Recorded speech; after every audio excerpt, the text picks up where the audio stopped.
വലിയ ഫ്രണ്ട്സ് ആയിരുന്നു. ഗബ്രിയുടെ മടിയിൽ കിടന്നില്ലെങ്കിൽ ഉറക്കം വരത്തില്ലായിരുന്നു നമ്മുടെ ചുണ്ടനലി റസ്മിൻ ബായിക്ക്.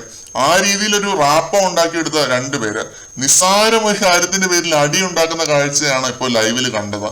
ഗബ്രി സ്റ്റോർ റൂമിൽ കയറി എന്നൊക്കെ പറഞ്ഞിട്ട് എന്തു ആഡ് ചെയ്ത് എന്റെ വായിലിരിക്കുന്നത് കേക്കല്ലേ റസ്മിൻ എന്നൊക്കെ പറഞ്ഞ് കലിപ്പിക്കുന്നുണ്ട് നമ്മുടെ കലിപ്പൻ ഗബ്രിയില്. ഒരു ഫ്രണ്ട്ഷിപ്പ് പോലും മെയിൻറ്റെയിൻ ചെയ്ത് കൊണ്ടുപോകാൻ വയ്യാത്ത ഇവനാണോ വേറുള്ളവരെ ചാണകം എന്നും ചാണകപ്പുള്ളി എന്നൊക്കെ വിളിക്കുന്നത്? എന്ത് ക്വാളിറ്റിയാണ് ഇവനൊക്കെ ഉള്ളത്? ആ മനുഷ്യൻ പുള്ളിയുടെ ഫ്രണ്ട്ഷിപ്പ് അവിടെ എൻജോയ് ചെയ്തുകൊണ്ടിരിക്കുകയാണ്. നമ്മളത് ലൈവിൽ കണ്ടതുമാണ്. പാട്ടും പാടി ഡാൻസും കളിച്ച് അവിടെ ഇരിക്കുകയാണ്. നിങ്ങൾ രണ്ടും കൂടെ അവിടെ കിടന്ന് തല്ലുകൂടാ, അതൊക്കെ പറഞ്ഞിട്ടുള്ളൂ.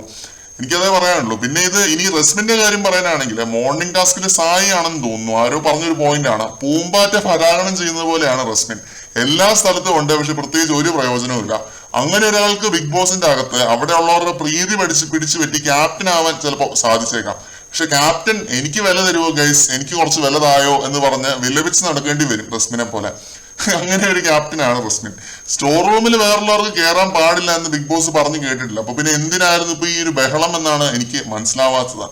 റസ്മിൻ ഇവിടൊക്കെ തന്നെ ഉണ്ട് എന്ന് കാണിക്കാൻ വേണ്ടിയിട്ട് പറഞ്ഞ പോലെയൊക്കെ എനിക്ക് ഫീൽ ചെയ്തു. പിന്നെ ഗബ്രി ആണെങ്കിൽ ജിൻഡോ റിയാക്ട് ചെയ്യാത്തതുകൊണ്ട് ആകെ കിളി പോയി നടക്കുവാണ് ആ വഴി മോർണിംഗ് ടാസ്ക് കഴിഞ്ഞതിന് ശേഷം.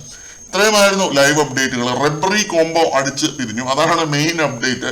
ഓൾറെഡി സൂചന കിട്ടിയതാണ് കുറച്ച് ദിവസങ്ങൾക്ക് മുമ്പ്, ജാസ്മിനെ വഴി തെറ്റിക്കുന്നു എന്നൊക്കെയുള്ള പരാതി ഉണ്ടായിരുന്നു നമ്മുടെ ഗബ്രി മോനെ.